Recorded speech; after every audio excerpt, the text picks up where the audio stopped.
आघाडीच्या जागा वाटपाचा तिढा कायम असला तरी देखील दिल्लीमध्ये काँग्रेसने आपली पहिली यादी जाहीर केली।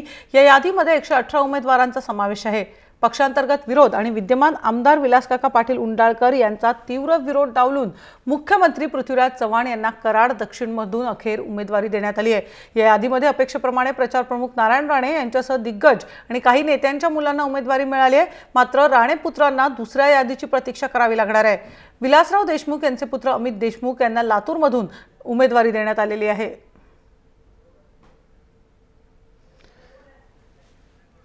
आणि याबद्दलच विचार आमचे प्रतिनिधी प्रशांत कोरटकर आपल्या बरोबर आहे। प्रशांत, आपण बघतो अजून आघाडी झालेली नाहीये, आघाडीचा तिढा अजून सुटलेला नाहीये, त्यातच आपण बघतोय काँग्रेसने मात्र पहिली यादी जाहीर केलेली आहे। आता 2 दिवस फक्त आता उमेदवारी अर्ज भरायला बाकी राहिलेले असताना काय नेमकं सांगाल?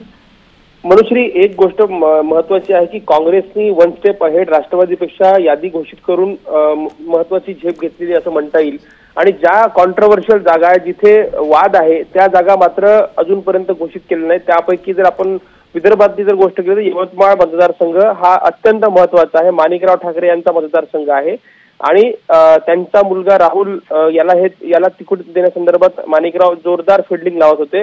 त्यामुळे आपण जर पाहिलं तर राणे पुत्र असो किंवा माणिकरावांचा पुत्र असो, यांच्या जागेवर अजूनपर्यंत काँग्रेसने भूमिका घेतलेली नाहीये। ही साधारणतः या संपूर्ण तिढ्यानंतर राष्ट्रवादी काँग्रेसचं सीट शेअरिंग जोपर्यंत होत नाही त्याच्यानंतर ह्या संदर्भात निर्णय घेतला जाईल। परंतु एक मात्र नक्की आहे की 117 जागा घोषित करून काँग्रेसनी आता प्रचाराला सुरुवात केलेली आहे आणि साधारणतः उद्यापर्यंत या संपूर्ण तिढा पूर्ण सुटेल। परंतु आज या राष्ट्रवादीची काय भूमिका होते, कारण की जर राष्ट्रवादी मानलं नाही तर 288 जागांची यादी सुद्धा काँग्रेसकडे तयार आहे अशी माहिती आपल्याकडे आहे। प्रशांत, पण त्याचबरोबर आपण बघतोय की खास करून दक्षिण कराडमधून कोण उभं राहणार, कारण पृथ्वीराज चव्हाण तर उत्सुक होतेच, पण त्याचबरोबर विलासकाका पाटील उंडाळकर जे विद्यमान आमदार आहेत त्यांनी मात्र तीव्र नाराजी व्यक्त केलेली आहे। त्यातच आता पक्षाध्यक्षांनी सुद्धा उंडाळकरांना डावलून पृथ्वीराज चव्हाण यांना ही उमेदवारी देऊन केलेली आहे। मुख्यमंत्र्यांनाच त्यांच्या मतदारसंघात मोठा विरोध आपल्याला बघायला मिळेल।